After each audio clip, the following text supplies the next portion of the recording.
Having Kandaran Soshan. You're laughing at me.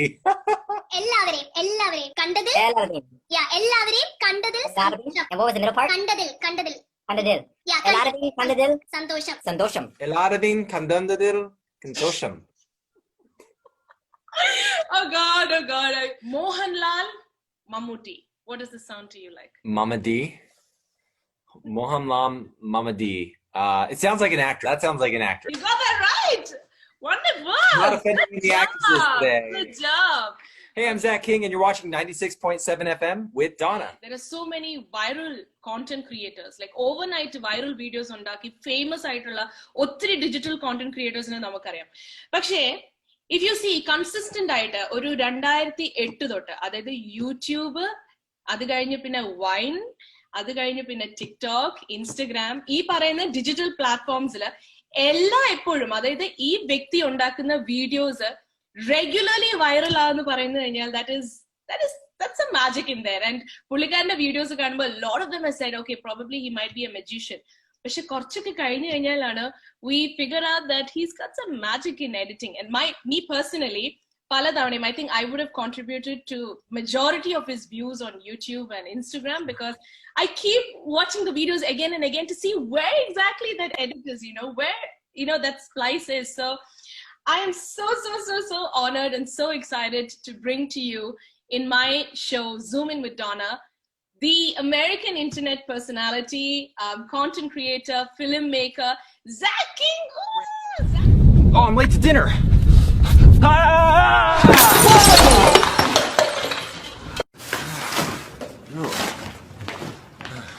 Huh?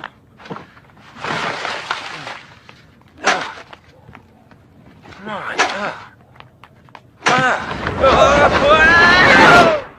Zach, Thanks welcome. for having me, Donna. Donna, we're Zooming. This is awesome. I am so happy that you are a part of this interview, Zach. Honestly, I cannot express in words because I've been trying to follow you, I don't know, since so many years. You're the reason we have billions of views.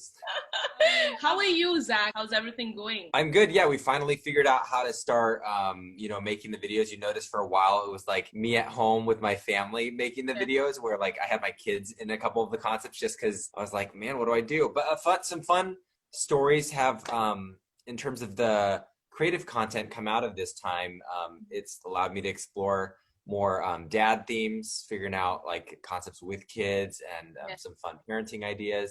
And also in the concepts, I did one of my favorites actually came out of this time, which was like camping. I was thinking about, while we're all locked down, everyone wishes they could go outside. Well, a cool way to do that would be having like a blanket fort in your living room and then peeling it open and then going through and taking your whole family to a campground with fresh air and the mountains and the beautiful vista view.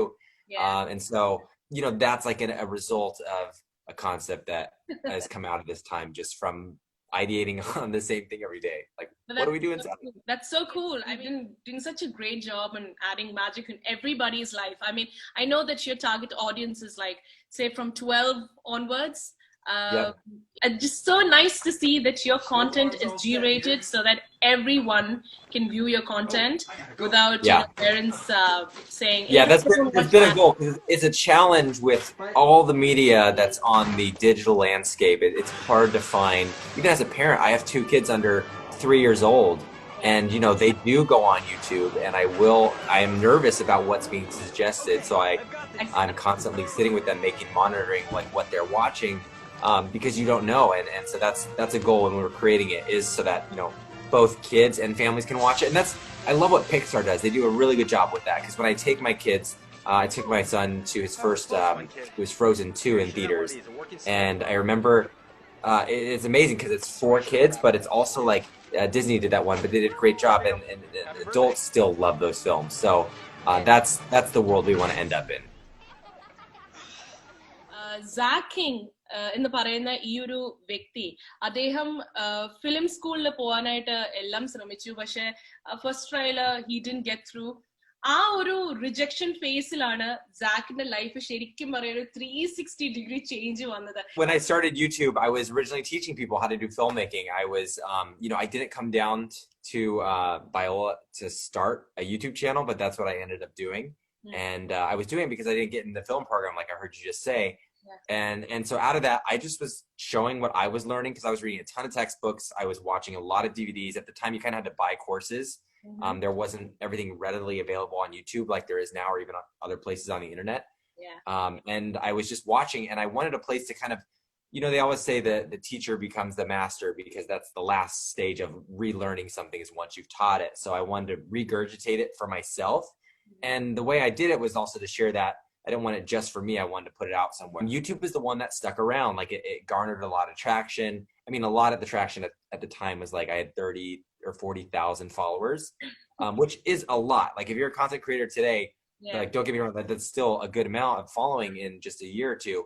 But it wasn't viral like you know it now with the magic and getting millions of views every day. So I was just posting these tutorials like a couple a week, 1 or 2 a week, and eventually the audience was asking for the short films. They wanted to see, they knew I was a filmmaker. I was making stuff on the side, but I wasn't putting it on the channel. And they were like, hey, well, you should throw that up too, even if it's like a 30-second clip or a 1-minute clip. And that's what I did. I started posting some of my short films that I was dabbling with my college friends or what I was making actually for film school when I later got in. And one of them was a little video with Jedi kids. So I was showing people how to do the lightsaber effect. And they were usually part of a tutorial. That was kind of my thing with those, is I was making these lightsaber short films and then putting it online. And one of them was like adding lightsabers to these adorable, you know, 2 little kittens. And that one went crazy viral. Like I had no idea that a video could get, you know, 2-3 million views in just a week. And that's what that video did. And back then it was like, you know, like it's so funny. It's almost like there's inflation with views today, where back then 2 million views was like a viral video. It would be on the news. Everyone would be talking about it. Nowadays, it's kind of normal. Like some big YouTuber drop a video, it gets 10 million views, 20 million views in the first day or two. And so that's it's a different world. But back then it was really exciting. And I see the same thing with TikTok today. It's the same kind of energy there, but you follow a curiosity. You wonder, like, why did that video get so many views? And then you try to, you want to make it another one, and then you tweak a few things and you see if it was the story or was it the trick or what was it, the day, the time you posted, and you continue doing it. And if you follow that curiosity long enough, that's been my mantra, is just follow the next question in life. And whether it's creatively or with family or any bucket of area of life, like what worked and what can I do moving forward? And then we take that into the content, and now it's kind of led all the way, you know, here 10 plus years later. It actually goes to the next question. How do you find content for all of your videos? And all of them are so different. I always carry a notebook with me, and I always have these, whether they're really colorful or little notepads, I always jot down little ideas, but it's usually my notes that I carry around with me. But yeah, I have a team of people here at the studio with me, and part of it is the writing team. And so we're always cracking, like everyone's allowed to write and kind of contribute ideas, but we kind of do have it focused where these people understand the style and the trick language that we're talking in. And they know how to add that perfect pairing between story and trick, and that's when I believe you get the best wonder, when you can marry those two, just execute it absolutely flawlessly.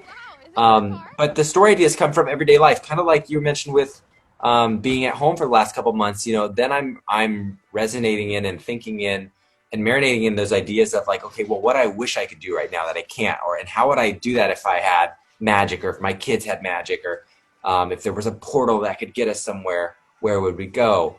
And so it's kind of natural to different seasons of life. When I became a dad, I was thinking a lot about, there's got to be better ways to change diapers, to avoid the smell, do all these things. And I made a few concepts on that, or feeding your kids and they're constantly needing more milk, or they're spilling things, or you got to clean up their toys. So there's kind of focusing on some of the problems in life that are lighthearted problems, and then figuring out some fun, magical twists to make it a reality and someone's dream kind of come true. So that's the area that we tap into, and I think that's what makes it universal for everyone to watch, whether you're in the Middle East or in India or in Asia or in Europe. You kind of get that, there's universal fears, there's universal problems, and that's why they're relatable. How much vitamin C is in a carrot? 3.6 milligrams of vitamin C and 1 medium. Oh. And that's why you are Zach King today. Yep, that may be why. I mean, it's funny. There's a lot of channels we watch and that have come up over the years that make a similar style, and I love seeing what they do. And the ones that are my favorite are the ones when I see someone really figure out that the story is the most important part, that little idea of like giving the context of why the trick is happening is so important. And I think, filmmakers don't do that as well on YouTube yet. They're growing. The next generation, I can't wait to see what they're going to make, like the kids who are watching now, because they're learning. I think they understand that the story's key. I know that you study a lot of Charlie Chaplin, old stuff, and Alfred Hitchcock's all of these scenes, frame to frame, and I know all of it. So what do you actually see yourself doing in the next 10 years, if I may ask? I don't know. Goes back to following the curiosity, what's interesting at the time, and what questions I think I'll be exploring in 10 years. I have no idea. What I'm fascinated with now is a lot of documentary. I love real life stuff lately. There's something about movies. I think I just got tired of the same plots over and over. Some repetition on just all the shows there's so much content, and we're saturated to watch stuff. I kind of took a break from everything. I mean, I watched movies my whole life. I would watch like 2 movies a day because I absolutely loved it. And so just now I'm going back and watching some of the old films just to kind of see where, again, a reminder of where we came from in film history. But I don't know. I think I always will have an itch to do things that have a wow factor to it. It's one reason I got into, like, we call it, the audience calls it magic, but it is a mix of visual effects and special effects and some magic in there. Okay. So this game is entirely based on the South Indian culture. As I told you, Kerala is on the tip of South India. So it's a small state compared to the rest of the states in India, but we're so big at heart. Okay, we have the best festivals, and we have the best food, and we have so many best things. You're making me hungry. You should stop. But yeah, so coming to the game, I'm going to say a few words, okay? So some of these terms might be food. Some of them might be the names of an actor, actresses. Some of it might be just a phrase. Oh no, I'm going to botch this game. I'm going to embarrass myself. So I'm the actors and actresses are going to be mad. You listen to the word clearly, and you have to tell me what comes to your mind right after you listen to the word, okay? Yes, okay. I'm going to give you a very easy one now, which I guess you may know.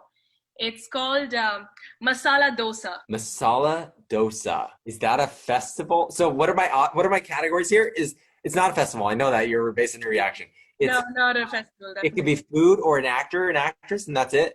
It could be food. It could be a phrase. It could be the name of an actor. Or could it be a mountain? Because I'm getting like some mountain range vibes from that last. What does it sound to you like? It sounds like Hakuna Matata, like a phrase. It sounds like a masala dosa, like be chill. Is it like what you put rice in and you could? Can you see this? Oh, I've seen that. Okay, so that's masala dosa. I got it. We have another one, Swarnam. What is Swarnam. it? Swarnam. Well, Swarnam, if he was gonna, so it's like a warning. That's what you think? It's Swarnam. Isn't it an insect? No, it's not an insect. It's gold. Yes. Gold. Oh, yes. That nice. A mineral.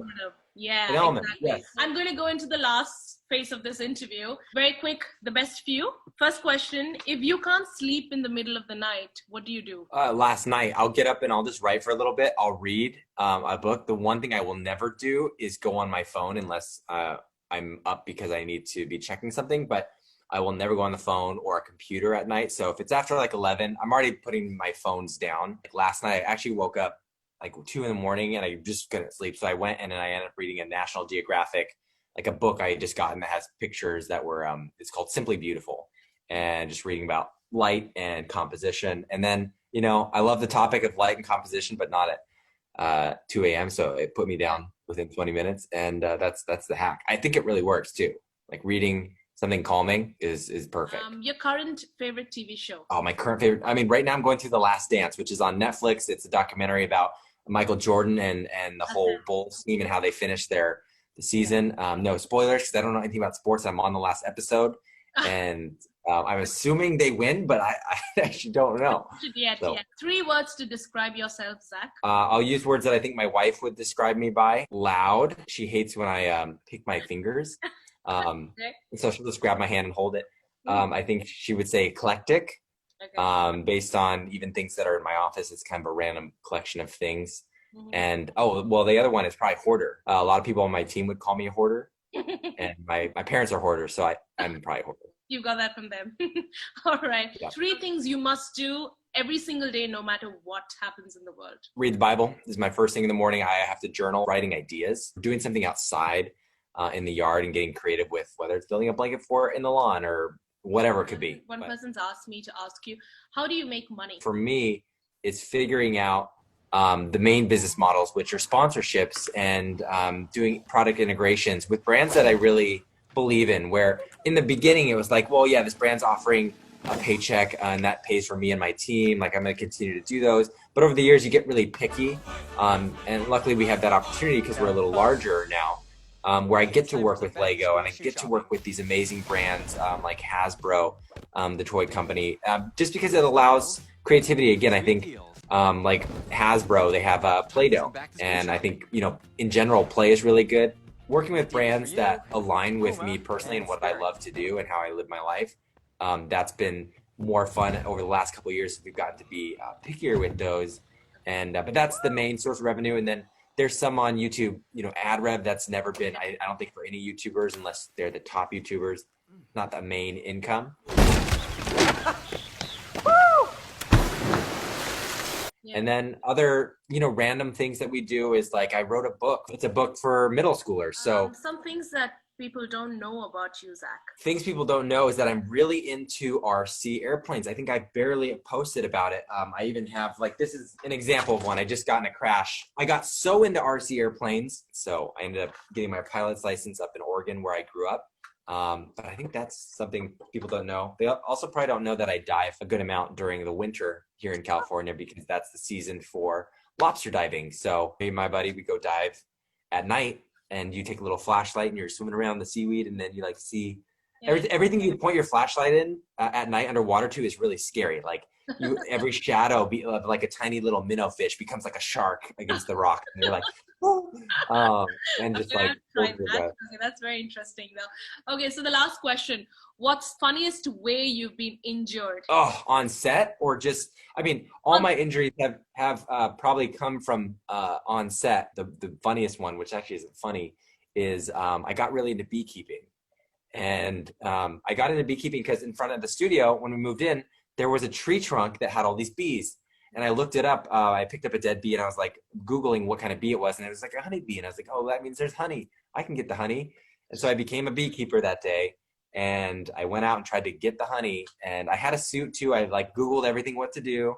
I bought a suit and a smoker. And I ended up having a hole in my suit. And 12 bees got in. I got 12 stings. And I remember because I had a premiere I had to go to that night. It was for a Paramount film. What was I don't remember what the movie was. But there's pictures of me on the red carpet and I look a little swollen, but I was stung on my legs.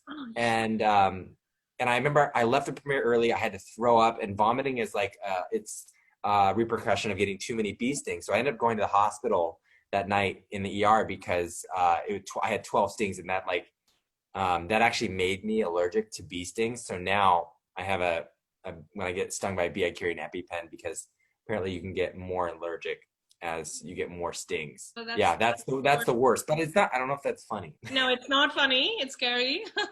Okay, so we've come to the end of this interview, and Zach and the team, I want to say a big thank you from the bottom of my heart for being so kind and spending so much of your time with us. Nani namaskaram. That was good. Thank you so much, Zach. Of course. So thank you, Dona. It really means so much, and thank you for the time. Thanks, everybody.